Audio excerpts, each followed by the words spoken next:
जो देश की आज़ादी के स्वतंत्रता संग्राम सेनानियों ने सपना देखा था कि देश अगर आज़ाद होगा तो सभी के पास घर होगा, सभी के पास पक्की छत होगी, सबके घर में टॉयलेट होगा, सबके घर में क्लीन एनर्जी का गैस का चूल्हा होगा, बिजली का कनेक्शन होगा।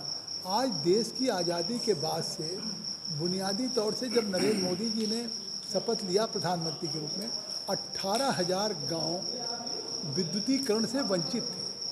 उन्होंने संकल्प लिया लाल किले से कि हम देश के, चाहे वो माना हो उत्तराखंड का, चाहे नॉर्थ ईस्ट का कोई गांव हो, हम 18,000 गांव को विद्युतीकरण से संतृप्त करेंगे। और फिर 18,000 गांव के विद्युतीकरण करने के बाद उन्होंने दीनदयाल उपाध्याय योजना के अंतर्गत तय किया कि हम सौभाग्य योजना में देश के हर घर में मुफ्त बिजली का कनेक्शन देंगे। तो ये एक नए आत्मनिर्भर भारत का संकेत है। अगर पिछले 8 वर्षों के हम प्रधानमंत्री के कार्यकाल का मूल्यांकन करें तो वो केवल 8 वर्ष का कार्यकाल सेवा का कार्यकाल रहा है, सुशासन का कार्यकाल रहा है, गरीब के कल्याण का कार्यकाल रहा है। अगर 8 वर्ष का मूल्यांकन करें तो 3 करोड़ 25 लाख लोगों को पक्की छत प्रधानमंत्री आवास से दिया।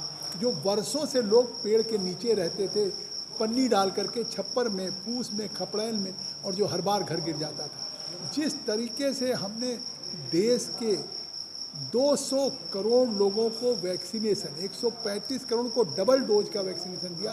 पूरी दुनिया में कोविड का जहां इंजेक्शन नहीं तैयार हुआ, आज पूरी दुनिया में 5 मुल्क ऐसे हैं जिन्होंने कोविड का इजाद किया, जिसमें भारत ने भी कोविशील्ड और कोवैक्सीन निकाला। और हमने देश के, चाहे गैर भाजपा की भी सरकारें हैं, हमने इसमें सबको मुफ्त दिया। जबकि राज्य कहती थी मोदी का वैक्सीन है, कोई कहता था हम इसको नहीं लगवाएंगे, हम खुद विदेश से मंगवाएंगे। लेकिन हम इन चीज़ों से ऊपर उठ करके कि सबका साथ, सबका विकास और सबका विश्वास, ये बात 8 वर्षों में पूरी हुई। आज पूरी दुनिया में भारत के प्रधानमंत्री और भारत की छवि बदली है। आप अभी क्वाड में, जापान में सम्मेलन हुआ क्वाड का, उसमें जो बाइडेन अमेरिका के रहे हों, जापान के प्राइम मिनिस्टर रहे हों, ऑस्ट्रेलिया के, उनके सब ने तारीफ़ किया कि कोविड की वैश्विक चुनौती में सबसे बेहतर प्रबंधन किया है तो भारत ने किया। इसकी सराहना WHO, विश्व स्वास्थ्य संगठन ने किया।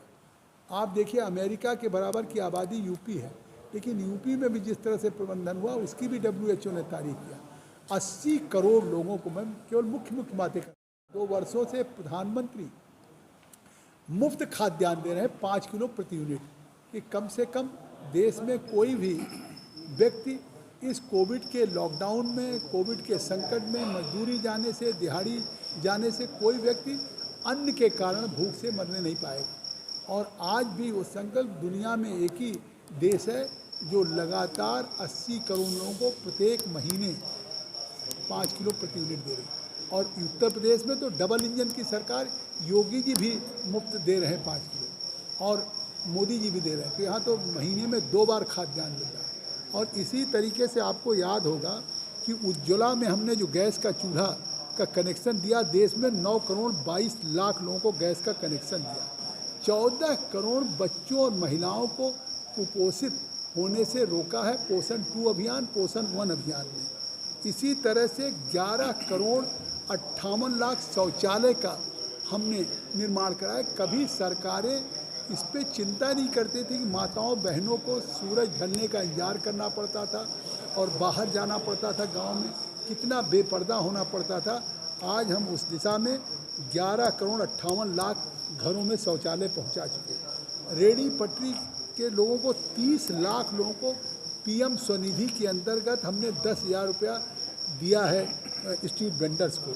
इसी तरह से हमने कृषि का बजट आज 1,25,000 करोड़ हमने बढ़ा दिया है।